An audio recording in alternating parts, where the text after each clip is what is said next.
नमस्कार. अभिलाषा अँड साहिल क्रिएशन्समध्ये आपणा सर्वांचं पुन्हा एकदा मनापासून हार्दिक स्वागत. आज मी आपणाला एक कथा ऐकवणार आहे. कथेचं नाव आहे अनाथांची साथ. अपेक्षा करते की माझी ही कथा आपणा सर्वांना नक्की आवडेल, कारण ह्या कथेची लेखिका मी स्वतःच आहे. चला तर मग कथेला सुरुवात करूया. सकाळच्या लगबगीत मी वॉकिंगहून घरी परत आले. अर्थात माझ्या आयुष्यात लगबग या गोष्टीला काहीही स्थान नव्हते. खूप शांत, एकाकी आणि ज्या तलावात कोणी साधा खडा मारूनही पाण्याला अस्थिर करण्याचा प्रयत्न करू नये इतके दुर्लक्षित आयुष्य माझ्या वाट्याला आलेले. पण आज माझ्या मनात वेगळीच घालमेल, अस्वस्थता होती. शेजारच्या सुमती काकू 3-4 दिवस झाले मला दिसल्या नव्हत्या. या पूर्ण जगात एकट्या त्याच तर होत्या ज्यांच्याजवळ मी माझ्या अंतर्मनातले पदर हळूवार मोकळे करत होते. माझ्या भावनांच्या, दुःखाच्या अथांग समुद्राला सुमती काकू म्हणजे एक लाभलेला किनारा होता. आणि सुमती काकूंच्या अगदी विरुद्ध काका होते. गेले 4 वर्ष मी त्यांच्या शेजारी राहत होते. पण सुमती काकूंशी माझ्या मनाच्या तारा जितक्या वेगाने जुळल्या तितक्याच वेगाने काकांची अनामिक भीती माझ्या मनात बसली. काकांचे कणखर बोलणे, एक वेगळीच दरडावणारी शिस्त आणि याही वयात असलेला त्यांचा रुबाब. कधी कधी वाटायचे, काकूंनी कसं काय इतकं वर्ष काकांसोबत आयुष्य काढले असेल, देव जाणे.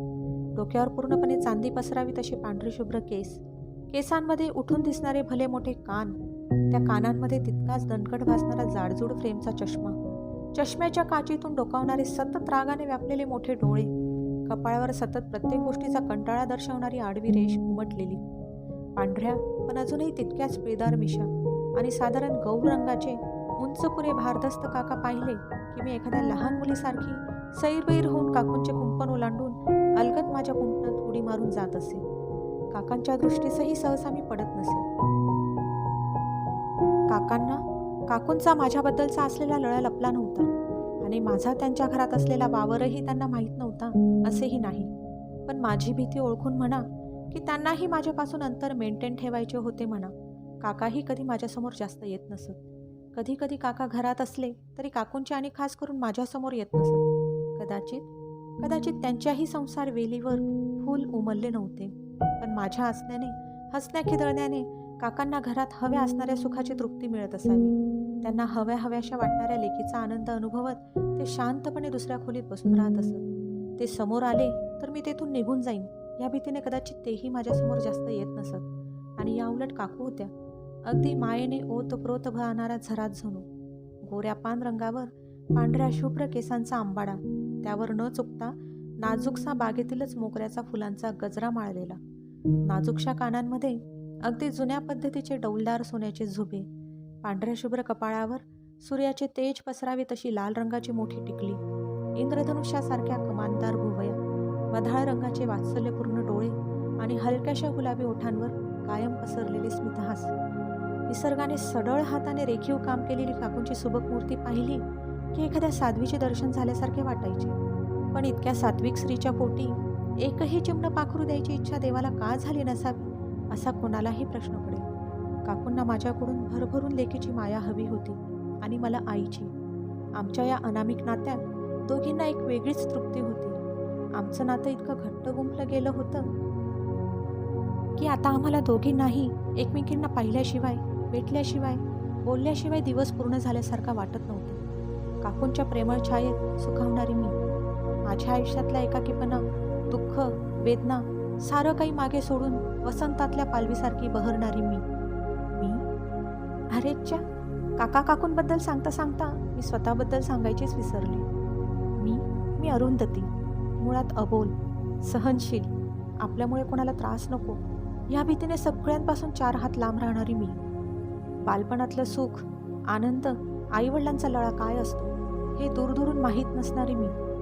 माझा जन्म कुठला, आईबाप कोण, काहीही माहीत नाही. बालपणात जेवढे थोडे समजायला लागले तेव्हा एवढेच समजले की माझ्या जन्मापासून अनाथाश्रमातच मी श्वास घेतला होता. माझ्यासारख्या अनेक अनाथ मुलांसारखं आभाळ फाटल्यासारखं आयुष्य माझ्याही वाटेला आलेलं. मिळेल तितकं शिकायचं, मिळेल तितकंच खायचं आणि मिळतील तितक्याच कपड्यात आपलं अंग झाकायचं. प्रत्येक गोष्टीत तडजोड. आता तडजोडीची आणि सहन करायची इतकी सवय झाली होती की आयुष्यानेच माझ्याशी तडजोड करून घेतली असावी. अगदी नशिबाने आणि मुळातच हुशार असल्याने अनाथाश्रमातली सगळी कामं करून मी जशी तशी 10वीपर्यंत शिकले होते.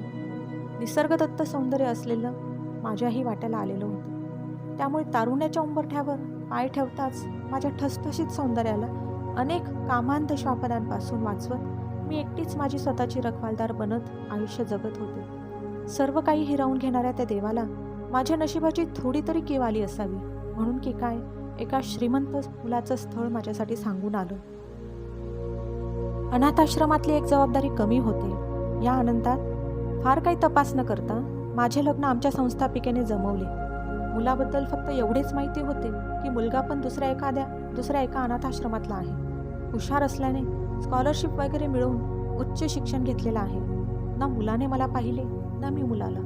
माझी पसंती एका फोटोवर झाली होती. त्याच्यासारख्याच अनाथाला घर मिळवून देण्याच्या अपेक्षेने त्याने अनेक चांगल्या देखण्या श्रीमंत घराण्यातल्या मुलींची स्थळं नाकारून माझी पसंती केली होती. आमच्या लग्नाचा दिवस उजाडला आणि एकमेकांपासून प्रचंड अनभिज्ञ असणारे आम्ही दोन जीव आयुष्यभर एकमेकांच्या सहप्रवासासाठी तयार झालो. माझ्या लग्नाच्या दिवशी माझ्या भावना मलाच कळत नव्हत्या. माझे अनाथाश्रमातले स्थिरावलेले आयुष्य सोडून जायची भीती वाटत होती, तर दुसरीकडे कोणीतरी हक्काचं माणूस माझ्या आयुष्यात येतंय. माझा संसार, माझं हक्काचं घर, या साऱ्या कल्पनांनी माझ्या मनाला गारवा मिळत होता. एक वेगळाच आनंद मिळत होता. आयुष्यात आपलं घर, आपली माणसं असण्याचं सुख काय असणार हे माझ्यासारख्या अनाथाशिवाय दुसऱ्या कोणाला समजणार आहे का? लग्नाचा दिवस पार पडला. आदित्य नाव आहे त्यांचं. तसे आदित्य सुस्वभावी, शांत आणि समजूतदार. त्यांच्या स्वतःच्या कर्तृत्वाने मिळवलेलं यश, संपत्ती याचा एक अनोखा डौल त्यांच्या व्यक्तिमत्वात होता, म्हणजे आजही आहे. त्यांच्यासमोर मी म्हणजे अगदीच साधी गावंढळ वाटायची मला, पण त्यांनी ते कधी जाणवू दिलं नाही. एका आलिशान बंगल्यात, नोकर चाकरांच्या दिमाखदार सेवेत आणि 4 चाकीच्या थंडगार एसीच्या प्रवासात माझा संसार सुरू झाला. एक मनमोहक स्वप्न पडावं तसं आयुष्य सुवर्ण क्षणांनी भारावून गेलं होतं. माझ्या अनाथाश्रमातल्या माझ्याबरोबर असणाऱ्या मुलींना तसेच संस्थापिकेला सुद्धा माझ्या नशिबाचा हेवा वाटत होता. मी परमेश्वराचे असंख्य आभार माझ्या मनोमनी मानत होते. अनाथाश्रमात खितपत पडणाऱ्या माझ्या आयुष्याला अचानक एका राजकुमाराने जणू परिसस्पर्श करून सुवर्णमय करून टाकले होते. आदित्यच्या डोक्यात सतत पैसा, ऑफिस, काम याचेच विचार असायचे. तरीही लग्नानंतर ते माझ्यासाठीही आवर्जून वेळ काढत होते. सुरुवातीला 2 वर्ष अगदी मजेत गेले.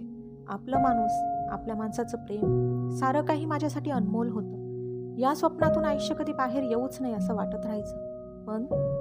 पण प्रत्येक चांगली गोष्ट आयुष्यभर टिकत नाही. प्रत्येक सुंदर गोष्टीला दृष्ट आहेच, सूर्याला ग्रहण आहेच. त्याप्रमाणे माझ्या सुखालाही माझ्या आयुष्यातला आनंद बघवला नाही.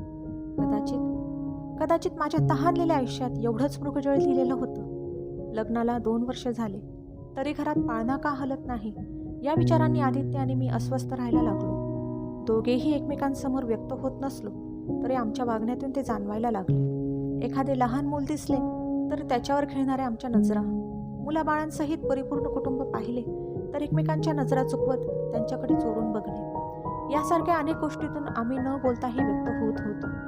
आदित्यला त्याच्या अफाट संपत्तीसाठी वारस हवा होता, म्हणजे मुलगाच हवा होता असे नाही, मुलगीही चालेल, पण दोघांच्या प्रेमाची निशाणी हवी होती. मलाही मातृत्वाच्या प्रेमाची आस लागली होती. स्त्री ही क्षणभराची पत्नी आणि जन्मभराची माता असते, पण ती जर मातेचं सुख नाही मिळवू शकली तर पत्नीचा दर्जाही हळूहळू संकटात यायला लागतो. सुरुवातीला आदित्यची नाराजी दिसून येत होती, पण आता लग्नाला जवळजवळ 5 वर्ष पूर्ण होण्यात आले तरी आम्हाला आईबाबांचं सुख मिळवून देणारं अपत्य आमच्या संसारात नव्हतं. आता आदित्यची नाराजी संतापाच्या रूपात बाहेर पडायला लागली. मी असहाय, हतबल होते. या समस्येचं निराकरण करायला माझ्यासमोर अंधार होता. मीही या दुःखात तितकीच वाटेकरी होते.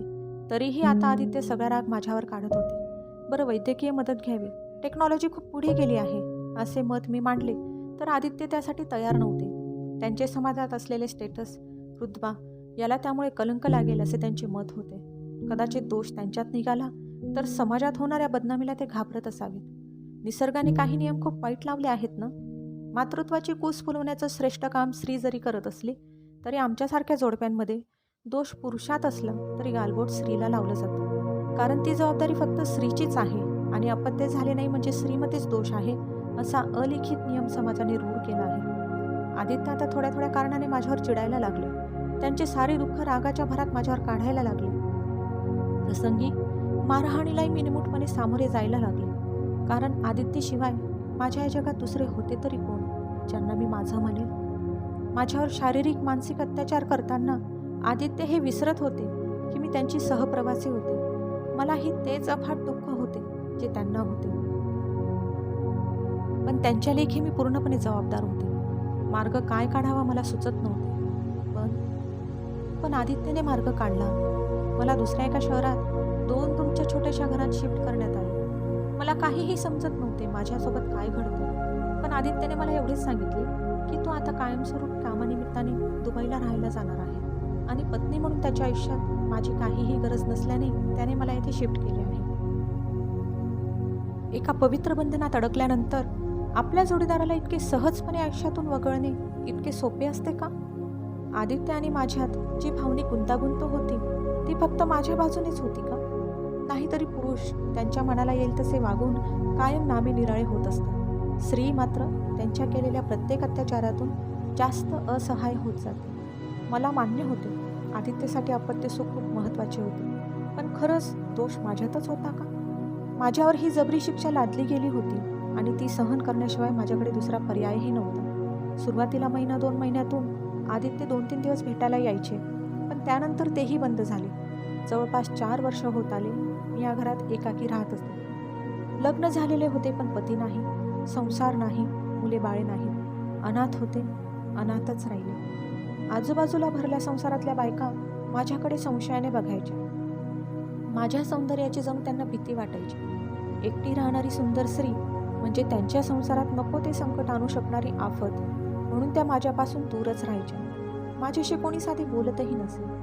आदित्यने तेवढे उपकार केले होते की मला घरात TV, फ्रीज सारख्या सुखसोयी उपलब्ध करून दिल्या होत्या आणि 1-2 महिन्यात मला खर्च करायला काही पैसेही पाठवत होते. कालांतराने मला एक धक्कादायक गोष्टही कळली होती. आदित्य दुबईत नाही, इथेच त्यांच्या आलिशान बंगल्यात राहत होते आणि त्यांनी दुसरे लग्नही केले होते.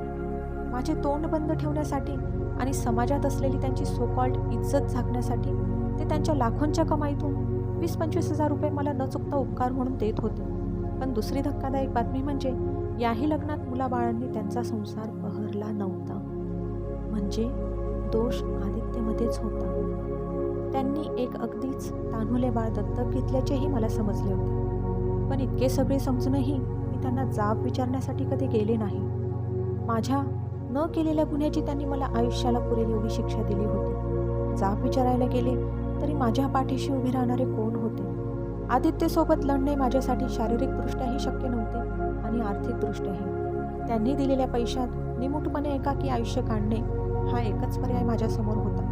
दुसरे लग्न करायची तर इच्छाच राहिली नव्हती. पहिल्या लग्नात एखाद्या प्राण्यासारखी घरातून हकलली गेलेली मी आता दुसऱ्या विवाहबंधनाला नखशिखांत घाबरत होते. आणि अशा या माझ्या वेदनादायक आयुष्यात मायेचे फुंकर घालणाऱ्या होत्या सुमती काकू. त्यांच्या मायेने, आधाराने, काळजीच्या सांत्वनाने माझ्या अंतर्मनाला झालेल्या जखमा हळूहळू भरून येत होत्या. या जगात शापित आयुष्य जगत सगळीकडून नाकारली गेलेली मी सुमती काकूंच्या मायेच्या सावलीत पुन्हा अंकुरित होत होते. माझ्यासाठी काकू म्हणजे खूप लांबचा पल्ला वाळवंटातून काढल्यानंतर कोरड्या पडलेल्या घशाला पाण्याचा थेंबभर ओलावा मिळाल्यावर जीवदान मिळावे तसा त्या मला भेटल्या होत्या. मला जसे त्यांच्यामुळे जीवदान मिळाले होते, पण गेले 3-4 दिवस झाले त्या मला दिसल्या नव्हत्या. 4 दिवसांपूर्वी मी माझ्या अंगणात झाडांना पाणी देत होते तेव्हा त्या मला रिक्षात बसून जाताना दिसल्या होत्या. रिक्षातून हात उंचावून त्यांनी मला काहीतरी सांगायचा प्रयत्नही केला होता, पण मी माझ्या गेटपर्यंत जाईपर्यंत रिक्षा बरीच लांब निघून गेली होती. काय बरं सांगायचे असेल काकूंना, असा विचार करतच मी 2 दिवस घालवले. बरं, गेल्या 4 वर्षात काकू कुठे बाहेर गावी पण गेल्या नव्हत्या. मग आता अशा अचानक न सांगता कुठे गेले असतील? आणि विशेष म्हणजे मला काका घरीच दिसत होते, फक्त काकूच दिसत नव्हते. काकांना काही विचारायची मला हिंमत होईना. आज मी सकाळी वॉकिंगहून परत येत होते तेव्हा मला काका एकटेच रिक्षात बसून घराकडे जाताना दिसले. नेमकं काय झालंय ते हिंमत करून काकांना विचारायचंच असं मनाशी ठरवून मी लगबगीने घरी आले. माझं आणि काकूंचं इतकं विलक्षण नातं बनण्यामागे कारणही तशीच होती. एकतर आम्ही दोघी निपुत्रिक होतो आणि माझ्यासोबत माझे पती नव्हते, पण काका तरी सोबत असून कुठे काकूंची खरी सोबती होते.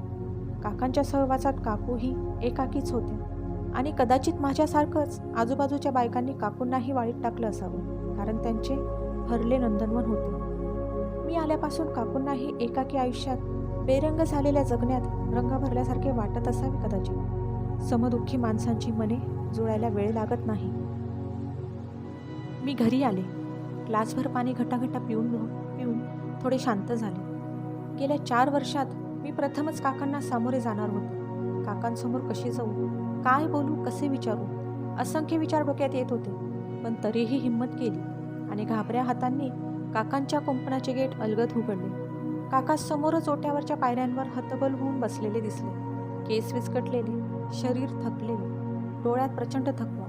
जसं काही गेले 3-4 दिवस ते धड झोपलेले पण नाही. मला बघताच त्यांच्या थकलेल्या डोळ्यात आसवांनी गर्दी केली आणि गालांवरून वाट मोकळीही करून घेतली. इतक्या दिवसात ज्या कणखर काकांना मी पाहत होते ते हे नव्हते. काका थकलेल्या आवाजात म्हणाले, "ये बेटा ये, मी तुलाच बोलवणार होतो. बरे झाले तूच आलीस." नेहमी दरडावणाऱ्या काकांच्या आवाजातलं मार्दव बघून मी पुरती हादरले. त्यांच्या आवाजातला मायेचा ओलावा मी पहिल्यांदाच अनुभवला. खूप काहीतरी वाईट घडलेले आहे याचा अंदाज येऊन माझेही डोळे पाण्याने डबडबले. मी काकांच्या गुडघ्यांवर हात ठेवत त्यांच्या पायाशी जाऊन बसले आणि काकांना सावरात विचारले, "काय झालंय काका? काकू कुठे आहेत? आणि तुम्ही?" माझे बोलणे अर्धावट थांबवत काकांनी एक कागदाचा तुकडा माझ्या हातात सरकवला. "हे काय आहे?" असे आश्चर्याने विचारत मी तो तुकडा न्याहाळला. त्यावर एक मोबाईल नंबर होता. "काका, हे काय आहे? कोणाचा नंबर आहे हा? आणि काकू कुठे आहेत?" मी काळजीने विचारले. आता माझ्याही काळजीचा अंत होत होता. काकांनी काहीतरी बोलावे म्हणून मी जीव डोळ्यात गोळा करून काकांकडे पाहत होते. काका हताशपणे बोलले, "हा नंबर माझ्या मुलाचा आहे." क्षणभर शांतता पसरली आणि मी मोठ्या मानसिक धक्क्याने जवळपास किंचाळलेच. "काय? आजपर्यंत मी ज्यांना निपुत्रिक समजत होते त्यांना मुलगा होता आणि तरीही काकूंनी कधी त्यांचा उल्लेखही केला नाही. त्याही माझ्यासारख्याच निपुत्रिक आहेत असेच दाखवत राहिल्या. एक माता आणि तीही काकूंसारखी प्रेमळ आपल्या पोटच्या गोळ्याबद्दल इतकी कठोर कसं काय होऊ शकते?" मला अचानक एक प्रसंग आठवला. एकदा काकू आणि मी त्यांच्या घरातला वरचा माळा आवरत होतो तेव्हा मला एक अगदी जुना फ्रेम केलेला फोटो सापडला होता. मी काकूंना उत्सुकतेने विचारले होते, "काकू, तुमच्या दोघांमध्ये हा मुलगा कोण आहे हो?" काकूंची स्मिता असे अचानक लोप पावले होते आणि चेहरा टोकाचा उदास झाला होता. काकू फक्त एवढंच बोलल्या होत्या, "अगं, तो आमचा दूरचा नातेवाईक आहे. एकदा भेटायला आला होता तेव्हा काढला होता हा फोटो. तो आता परदेशात असतो." एवढंच बोलून तो फोटो त्यांनी माझ्या हातातून घेतला आणि माळ्यावरच्या एका कोपऱ्यात तो फोटो उलटा करून ठेवला. स्वतःच्या मुलाची त्या फोटो व्यतिरिक्त एकही आठवण या जोडप्याने घरात ठेवलेली नव्हती आणि मनातही. इतकी अनास्था आपल्याच अपत्याबद्दल. "बेटा, बेटा, काय झालं?" काकांची हाक ऐकून मी भानावर आले. "काका, तुम्हाला मुलगा आहे आणि आजपर्यंत काकूंनी एकदाही त्याचा उल्लेख." काकांनी माझे बोलणे पुन्हा थांबवले. "हो, आहे आम्हाला मुलगा. खूप हुशार आहे तो. खूप शिकला, उच्च शिक्षित झाला, पण आईबाप विसरला. परदेशात नोकरीनिमित्ताने स्थिरावला. तिकडच्याच एका मुलीशी प्रेमविवाह करून सुखाने संसार करतो. पण त्याचे मूळ, त्याची आईवडील यांच्यासाठी तो कायमचा दुरावला. मी आणि सुमा त्याच्यासोबत मुंबईत राहत होतो. लहानपणापासूनच सुमाने त्याचा प्रत्येक हट्ट पुरवला, प्रत्येक लाड केले. मीही अधिकारी होतो, आर्थिक सुबत्ता होती म्हणून त्याचे सर्व पालनपोषण, शिक्षण आम्ही उत्तम केले. पण संस्कार करण्यात कमी पडलो. तो खूप शिकला, परदेशात नोकरी मिळवली म्हणून आनंदाने पंख फुटलेल्या पाखरासारखा उडूनही गेला. तो परत आमच्या मायेच्या पिंजऱ्यात आलाच नाही. सुरुवातीला 1-2 वर्ष तो 1-2दा भेटायला आला, पण त्या भेटीनं आम्हाला आमचा मुलगा भेटलाच नाही. एक त्रयस्थ व्यक्ती घरात 2 दिवस वावरल्यासारखा तो राहिला आणि निघूनही गेला. सुमा मुळातच हळवी, तिचा तो श्वास होता. माझ्या कणखर स्वभावातला चिडचिडेपणा त्यानंतर अजून वाढला. सुमा त्याच्या आठवणीत रमायची. त्याच्या वस्तू, त्याचे बालपणीचे कपडे, त्याच्या आवडीचे पदार्थ, सारं काही त्याचं अस्तित्व दाखवणारं तिचं जगणं बघून मी खूप चिडायचो. त्याची प्रत्येक आठवण माझं बापाचं काळीज चिरून टाकायची ग. तिला ज्यात आनंद मिळत होता ना, त्या आनंदात माझ्यातला म्हातारा बाप खंगत जात होता. मुलं सगळी बंधनं तोडून आईबाप विसरू शकतात ग, पण आईबाप आपल्यातलाच अंश डोळे बंद करेपर्यंत विसरू शकत नाहीत ग. सुमाच्या त्या वागण्याचा मला इतका त्रास झाला की 10 वर्षांपूर्वी मला तीव्र हृदयविकाराचा झटका आला. बस त्यानंतर तिने मला त्यातून कसे तरी वाचवले आणि तिच्यातल्या आईला कायमचीच मारून टाकले. ती फक्त एक पत्नी म्हणून जगायला लागली. त्याच्या आठवणी, त्याच्या वस्तू, सारं काही तिने घरातून कायमस्वरूपी हद्दपार केलं. इतकंच काय, नातेवाईकांनी त्याच्याबद्दल आम्हाला विचारणा करून आमचे घाव ताजे करू नये म्हणून गेल्या 8 वर्षांपासून या अनोळखी शहरात आम्ही हे घर घेऊन राहतो. इथे सर्वांना आम्ही निपुत्रिक आहोत असेच वाटते. त्यामुळे त्याच्याबद्दल आम्हाला कोणी विचारतच नाही. आमच्या जखमेवरची खिलपी निघून पुन्हा पुन्हा आम्ही रक्तबंबाळ होत नाही. काकांच्या कठोर व्यक्तिमत्वातला हळवा बाप मी पहिल्यांदाच पाहत होते. काका पुढे बोलू लागले. माझ्या सुमाने माझ्यासाठी मुलाच्या प्रेमाची आहुती दिली. इतकी वर्ष तिने साधं त्याचं नावही ओठावर येऊ दिलं नाही, पण तिच्या मनातल्या कोपऱ्यात प्रचंड दुःख घेऊन ती जगतच राहिली. त्याच्या या वागण्याने आम्ही पती-पत्नी खूप अबोल, एकाकी झालो. म्हातारपणी असलेला आधार आज नजरेस दिसेना. या व्यथेने आम्ही आमचे जगणेच विसरलो. ना मी तिच्याशी कधी मनमोकळे बोललो, ना ती कधी माझ्याजवळ विसावली. आईबाबांचं दुःख आमच्या आयुष्यात इतकं मोठं होतं की आमच्यातले पती-पत्नी कधीच संपले होते. इतके दुःख पचवणे सहन झाले नाही की काय, आमच्यातले पती-पत्नी कोलमडून कधीच पडले होते. आमच्या दुःखावर पाय ठेवून तो मात्र सुखाने संसार करतोय. मुलाच्या सुखात आम्ही अबोल आईबापाने आमच्या नात्याला मात्र न्याय देणेच बंद केले. माझी सुमा इतकं मोठं दुःख पचवत पचवत असहाय होत गेली, पण तुझ्या रूपाने आमच्या आयुष्यात देवदूत आल्यासारखे भासले. माझा स्वभाव सुमाला माहीत होता आणि तिला सवयही झाली होती, पण तू आयुष्याचे दुःख पचवत इथपर्यंत आलेली, त्यात मला टोकाचं घाबरणारी. पण सुमाशी असलेल्या तुझ्या नात्यामुळे सुमा थोडी तरी मोकळी होताना बघत होतो. तुझ्या रूपाने तिला तिच्या मातृत्वाची हौस पूर्ण करताना मी शांतपणे अनुभवत होतो. पण अंतर्मनातली तिची अबोल जखम कधी भरलीच नाही. 4 दिवसांपूर्वी तिला खूप ताप आला रात्री. घरात तापेच्या गोळ्या होत्या. मी तिला गोळी दिली आणि शांत झोपायला सांगितले. पण मध्यरात्रीनंतर ती झोपेत बडबडायला लागली. माझ्या अथर्वला बोलवा हो, मला त्याला शेवटचे डोळे भरून पाहू नये. माझी शेवटची वेळ जवळ आली आहे. मला हे दुःख सहन होत नाही. अथर्व मला सोडून जाऊ शकत नाही हो. अथर्वला बोलवा, बोलवा ना अथर्वला. इतक्या दिवसांनंतर तिची वेदना आर्जव ऐकून मी हतबल झालो. तिचा तापही कमी होईना. माझ्याकडे माझ्या मुलाचा म्हणजेच अथर्वचा साधा नंबरही नाही. मी कसं काय त्याला निरोप देऊ? ती दवाखान्यात यायलाही तयार होईना. शेवटी सकाळी कसे तरी तिला रिक्षातून मी दवाखान्यात नेले. ती तुला हात दाखवत होती. मी रिक्षा थांबवली असती तर ती पुन्हा दवाखान्यातही आली नसती, म्हणून मी रिक्षा थांबवू दिली नाही. तिची अटच होती, आधी अथर्वला बोलवा तरच दवाखान्यात येईन. कसे तरी समजावत मी तिला दवाखान्यात नेले. अथर्वचा जो नंबर माझ्याकडे होता त्यावर कॉल केला तर तो नंबरच अस्तित्वात नाही असे समजले. आमचे कोणतेही पाश नकोत म्हणून त्याने नंबरही बदलला बहुतेक.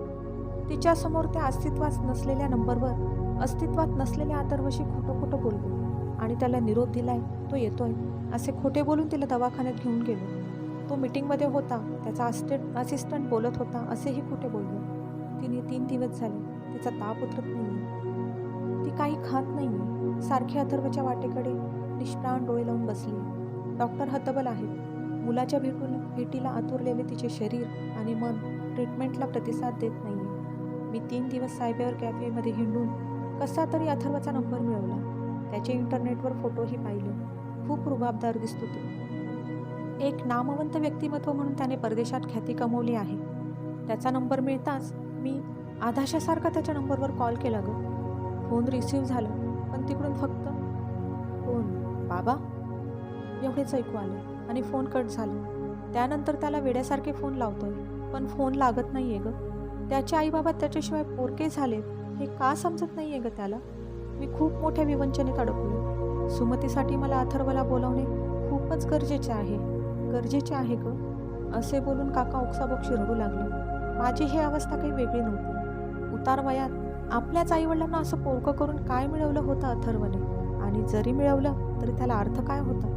आईवडिलांचे प्रेम, त्यांच्या आयुष्यातले स्थान समजायला अनाथ व्हावं लागतं. पण आजकाल अनेक अपत्य आपल्याच आईवडिलांना त्यांच्या उतारवयात अनाथ करत आहेत. त्यांच्या हतबलतेचा गैरफायदा घेत आहेत. माझा अथर्ववर खूप संताप होत होता. काकांनी माझ्या हातातल्या कागदावर हात ठेवून मला विनवणी केली. बेटा, प्लीज तू त्याला कॉल कर ना. एखाद्या वेळेस तो तुझा कॉल उचलेल बघ, तुझ्याशी बोलेल. तू त्याला आईची आणि माझी झालेली अवस्था सांग ना. तो नक्की परत येईल, मला खात्री आहे. मी सुन्न झाले. कसे असतात ना आई वडील. अपत्य कसेही वागले तरी त्याच्या भोवतीच त्यांच्या श्वासांचं रिंगण फिरत असतं. आज का कोण जाणे, मला माझ्या आयुष्यात जे आहे ते योग्यच आहे असे वाटायला लागले. मुलगा असूनही त्याच्या प्रेमासाठी तडफडणाऱ्या काकूंपेक्षा बरं आहे की मी निपुत्रिक आहे. माझ्या स्त्रीत्वाची कदर नसणाऱ्या नवऱ्यासोबत राहण्यापेक्षा बरं आहे की मी एकटी आहे. मी अचानक शॉक लागावा तशी ताडकन उठले. निश्चयाने काकांना म्हणाले, काका चला, आपल्याला दवाखान्यात जायचं. काका माझ्याकडे बघत हतबलपणे बोलले, पण त्याला फोन? मी अर्ध्यातच थांबवत म्हणाले, अशा मुलाला फोन करून उपयोगच काय, ज्याने बापाचा आवाज ओळखूनही फोन ठेवून दिला. काका मी फोन करणार आहे, पण इथून नाही, काकूंसमोरून. काका घाबरले. नको नको, तिला हा धक्का सहन होणार नाही. मी म्हणाले, काका काकूंना काहीही होणार नाही, त्या धीराच्या आहेत. आणि जरी त्यांचा मुलगा त्यांच्याजवळ नसला तरी त्यांची ही लेक त्यांच्याजवळ आहे. रक्ताचं नसलं तरी आत्म्याचं नातं आहे आमचं. काकूंनी त्यांच्या मुलाकडून बाळगलेल्या नको त्या अपेक्षा त्यांच्यासमोरच फोल ठरू देत. विश्वास ठेवा काका तुमच्या या लेकीवर. मी काकूंना काहीही होऊ देणार नाही. दवाखान्यात मला बघताच गाईने वासराला पाहून हंबरडा फोडावा तशा काकू रडायला लागल्या. मला त्राण नसतानाही बिलगल्या. मी सोबत नेलेली मुगाची खिचडी 4-5 घास का होईना त्यांच्या पोटात गेली. आमच्या मायलेकीच्या भेटीत इतकी आपुलकी होती की आश्चर्यकारकपणे सायंकाळपर्यंत काकूंचा तापही कमी झाला. सायंकाळी मी त्यांना पुन्हा सफरचंदाचा ज्यूस भरवला. अथर्वचा विषय काय, त्याचं साधं नावही मी काकूंसमोर घ्यायचं टाळलं. काकांनाही आश्चर्य वाटत होतं. मी काकांना दवाखान्याबाहेर चहा घेताना म्हटलं, काका ह्या वयात आईवडिलांना मुलांकडून काहीही नको असतं हो. फक्त त्यांचा सहवास, मायेचा स्पर्श त्यांच्या म्हातारपणाला नवचेतना देऊन जातो. काकू माझ्यात अथर्वला बघतायत. त्यांच्या मातृत्वाला जो सहवास, जो स्पर्श हवा आहे तो माझ्याकडून मिळतोय. त्यामुळे त्या आजारपणातून सावरताय. 3-4 दिवसांनी काकू खूपच फ्रेश वाटू लागली. त्यांच्या चेहऱ्यावरची आभा पुन्हा झळकायला लागली. मी एक दिवस काकूंचा हात हातात घेतला आणि माझ्या हाताने अलगद त्यांचे हात दाबत हळूवार विचारले, काकू अथर्वशी बोलायचंय? काकू आश्चर्याने माझ्याकडे पाहू लागले. होय काकू, मला माहिती आहे तुम्हाला मुलगा आहे.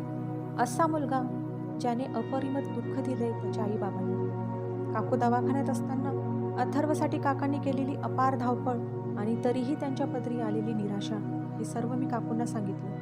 काकूंचे डोळे पाणावले, पण पुढच्याच क्षणी त्या खंबीर होत म्हणाल्या, अगं माझ्या पोटचा गोळा आहे तो. आजारपणात माझ्यातली आई खचली आणि काकांजवळ पोरकट हट्ट करून बसली. पण ज्या दिवशी अथर्वऐवजी तू दवाखान्यात पाऊल टाकलं त्याच दिवशी माझ्यातली आई पुन्हा एकदा मी मारून टाकली. त्याच दिवशी मी समजून घेतलं की आमच्या पोटच्या गोळ्याला त्याच्या आईपर्यंत भेटवण्यासाठी त्याचे बाबा अपयशी ठरले आहेत. म्हणून मी हंबरडा फोडून माझ्या दुःखाला वाट मोकळी करून दिली आणि पुन्हा एकदा जिद्द बांधली.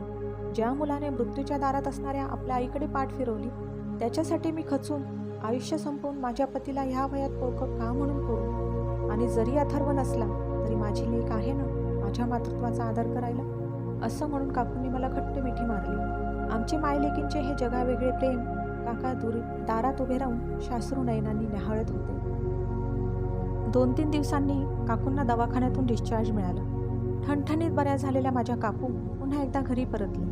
दुसऱ्या दिवशी सकाळी मी फक्कड चहा बनवला आणि मस्तपैकी काकूंच्या अंगणात 3 खुर्च्या मांडून आम्ही तिघांनी चहा पोळ्यांवर हसत खेळत ताव मारला. परमेश्वराने मला पुन्हा एकदा अनाथ होण्यापासून वाचवले होते. त्यासाठी मी परमेश्वराचे मनोमन लाखो आभार मानले होते.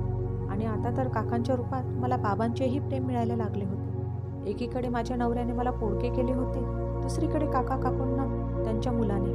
पण ज्यांनी आम्हाला पोरके केले होते त्यांची पुसटशीही आठवण न काढता आम्ही तिघेही एकमेकांचा भक्कम आधार बनलो होतो. आमच्यातला पोरकेपणा घालवत होतो. धन्यवाद. अपेक्षा करते की माझी ही कथा आपणा सर्वांना खूप आवडली असेल. कथा आवडली असेल तर माझ्या चॅनलला सबस्क्राईब करायला विसरू नका. अशाच नवनवीन कथा मी आपणापुढे सादर करत राहीन. पुन्हा एकदा मनापासून धन्यवाद.